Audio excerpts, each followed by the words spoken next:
water to destroy them because these look like a Tadpole, the disease. same.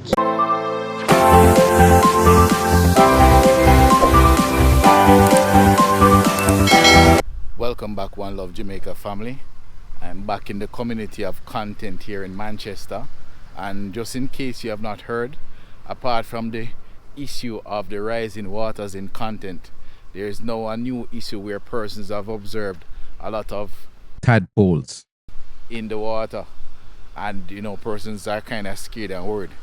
But today I'm here to explain exactly how this is important to nature and how this balances out the environment, and also to give you an update that the water levels seem to have been receding, so the water is not as high as the last time I've been here. I'm looking now on what is in front of me. Let me just put the mic around. You can notice that there's a lot of sandbags that have been packed in this area, and again we have a lot of people out who are here to observe what is happening here in content. So let's me go across here. Let's take a closer look to have a look at where persons have been saying that there are hundreds and hundreds of tadpoles here in the water, and again here to just give you an explainer as to why this happens. So we're looking, you can see the black toads moving around there on the water. Most of them will not make it to adulthood. in the quiet shallows of ponds and wetlands. One of nature's most dramatic transformation unfolds. Tadpoles, the aquatic fish-like larvae of frogs and toads, represent the crucial first stage of amphibian life. Emerging from jelly-like eggs laid in freshwater, these tiny swimmers begin life with gills, long tails, and no limbs, perfectly adapted for a fully aquatic existence. As the weeks pass, however, tadpoles embark on a remarkable biological shift. The process known as metamorphosis gradually reshapes them into the amphibians we recognize. Back legs appear first, followed by front legs. Their gills give way to lungs, preparing them for life above water, while the once vital tail is slowly absorbed back into the body. Even the digestive system changes, converting many tadpoles from plant eaters into the carnivorous adults they will become. Scientists note that not all tadpoles follow the same script. Some species develop special adaptations, such as suction-like mouths for clinging to rocks in fast-moving streams, while others skip the free-swimming stage entirely, hatching directly into miniature froglets. Though their soft body rarely fossilized, tadpoles have left their mark in the geological record, with specimens dating back to the Middle Jurassic. Across cultures and continents, they also appear in cuisines, folklore, and local traditions. Small, common, and often overlooked, tadpoles play a vital role in the health of freshwater ecosystems. Their journey from egg to frog remains one of the natural world's most fascinating and fragile stories, unfolding quietly beneath the surface of everyday ponds. It takes, I think, if I'm not mistaken, about a 6-week period, incubation period, for them to move from this stage to actually being adult frogs, and then from there it may take another 6 months to a year for them to reach full maturity. So persons have gathered now. So all of the black things that you're seeing there, those are all frog larvae. So One Love Jamaica family, we're looking at what is possibly tens or hundreds of thousands of tadpoles here. You see that black line that you're looking at? That's just tadpoles that you're looking at. Here. And now they're feeding on the algae. You can see it on the road surface here where the water has receded. They're feeding on the algae. As you know, most of them will more than likely not survive.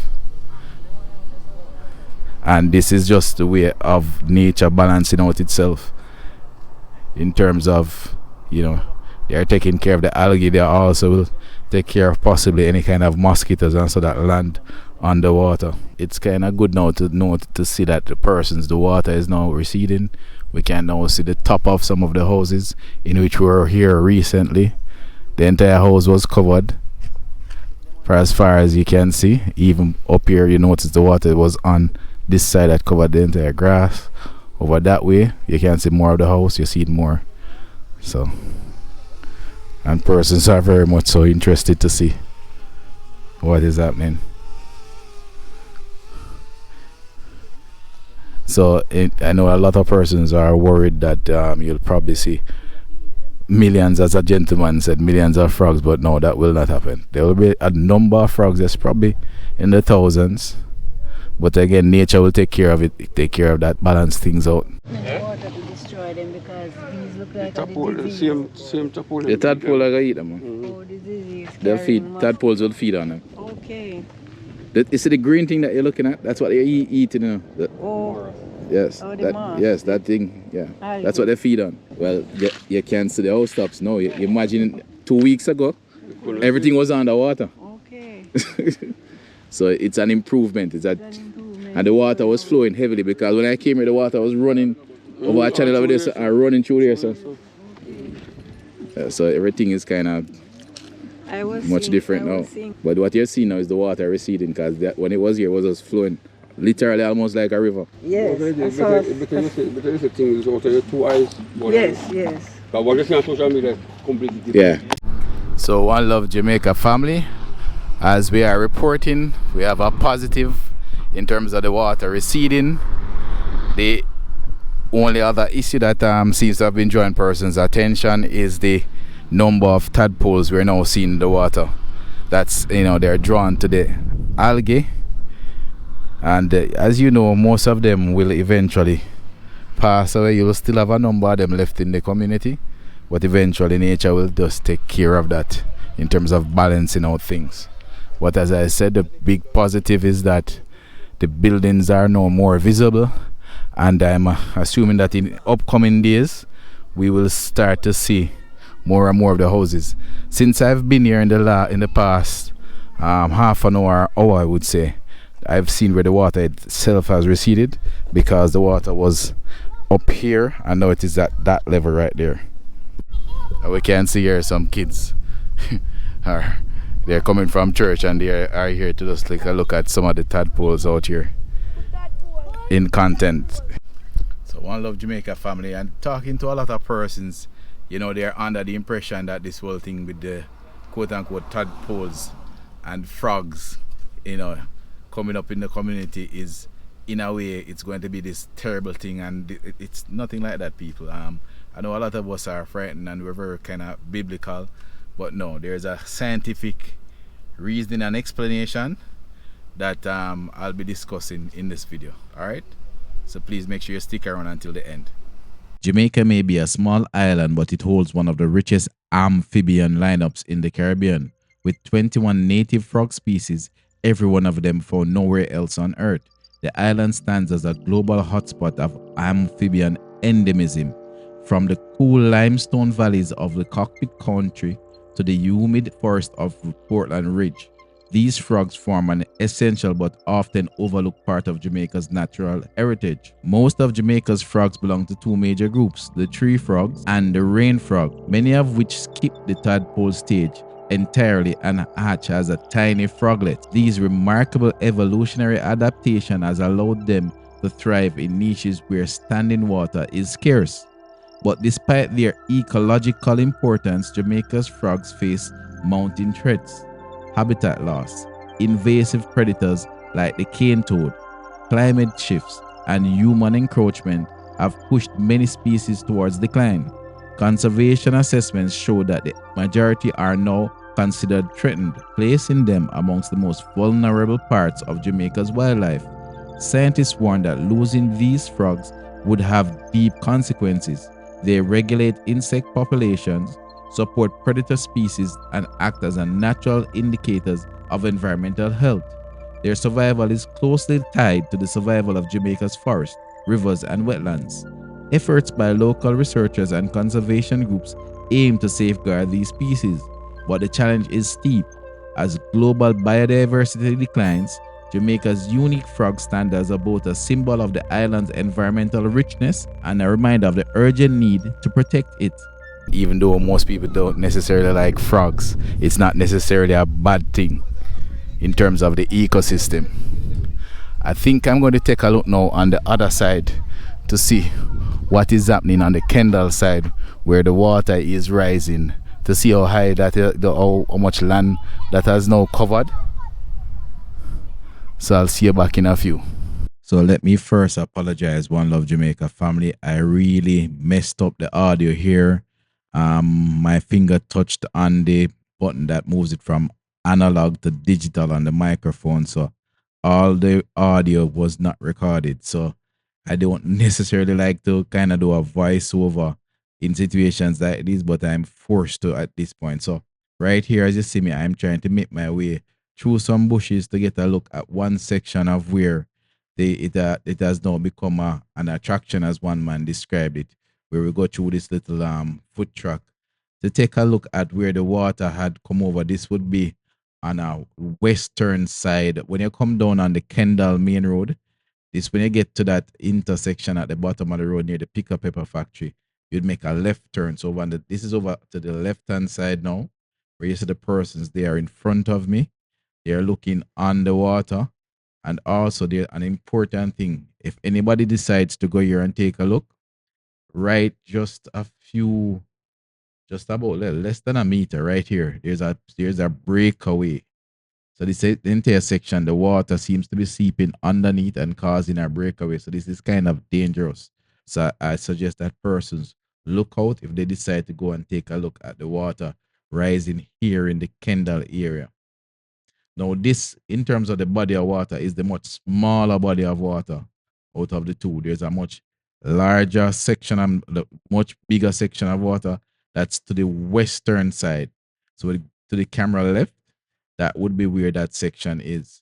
But right here, I was just looking at this section here, and also speaking about that section that I see breaking away, where it's collapsing, where you can see that some areas have collapsed into the water. So that's kind of dangerous. There's a persons that just caution persons if you decide to go out there, please look out for that area, because I don't want anyone to end up getting hurt in any kind of situation like this. And trust me, while I was there was a lot of persons coming out, especially on the weekend. So right here, I was pointing out the issue with that section there, and you can see there's a tree here that apparently this was basically falling from the passage of Hurricane Melissa. Now I am making my way back towards the main road, and I would be going in a when I get to the top of the main road, I'll be going in a westerly direction to look at that much bigger water body. And again, I must apologize. I do not understand how my fingers touched that button, but it happens. It's all kind of things happening out there. Thank God that I have the visuals and I'm able to show you what it looks like and describe it here with this voiceover. So right here, interestingly, I noticed that I'm just noticing that there is this party on the side of the road, this porta potty on the side of the road. I never saw it, but I really didn't realize when I was there.